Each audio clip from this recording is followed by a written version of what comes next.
Good morning! So ayan, mabukas tayo ng ilaw at bintana dahil late na akong nagising guys. Dahil late na din ako nakatulog kagabi. So ayan, bubuksan ko na yung kortina at yung bintana para makapasok yung init din sa may upuan guys. Lagi akong nagbubukas ng bintana, lalong-lalo na pag maganda yung panahon. Ayan, so yung aking halaman lagi kong tinitignan guys ko. Buhay ba yung aking tinanim na halaman? Kuha lang ako ng walis guys dahil magwawalis tayo dito sa sala. I'm just going to say, I am so troubled by the soul of mine.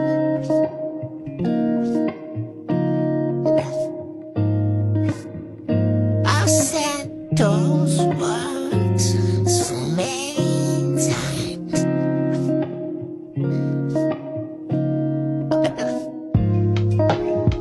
I need you in this life.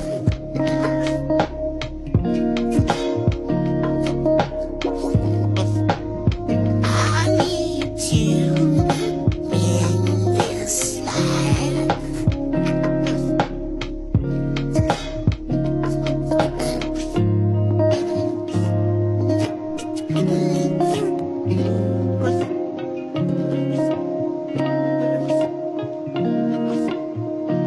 Oh.